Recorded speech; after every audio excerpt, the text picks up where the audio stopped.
നമ്മുടെ കയ്യിൽ നിന്ന് $1 നമ്മുടെ വീട്ടിൽ കളഞ്ഞു പോയാൽ നമ്മൾ വീട് അടിച്ചു വാരി അന്വേഷിക്കും. $10 ആയാലും അന്വേഷിക്കാമല്ലോ. പിന്നെ എന്തുകൊണ്ടായിരിക്കും ഈ സ്ത്രീ അത്രമേൽ വീട് അടിച്ചു വാരി അത് കണ്ടുകിട്ടുവോളം ക്ഷമയോടെ അവധാനപൂർവ്വം അന്വേഷിച്ചത്? ഈ 10 നാണയങ്ങൾ എന്ന് യേശു പറയുന്നത് അവളുടെ പാട്രിമണിയാണ്.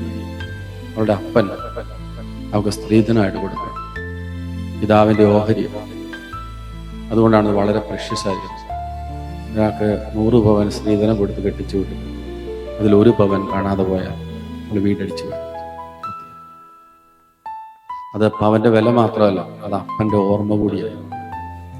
നീതി, സമാധാനം, പരിശുദ്ധാത്മാവിൻ്റെ സന്തോഷം, ഇത് 3ആണ് പിതാവിൻ്റെ പേട്രിമണി നമുക്ക് തന്നെ. ഇതിലേത് കാണാതെ പോയാലും നമ്മൾ വീടടിച്ചു വാരണം. അവധാനതയോടെ ക്ഷമയോടുകൂടി അന്വേഷിക്കണം, കണ്ടുകിട്ടുമ്പോൾ. അതുകൊണ്ടാണ് അവർക്ക് അയൽവാസികളെ വിളിച്ചു കെട്ടി സന്തോഷിക്കാൻ പറ്റുന്നത്. നഷ്ടപ്പെട്ടു പോയ എൻ്റെ നാണയം കണ്ടുകിട്ടിയിരിക്കുന്നത്.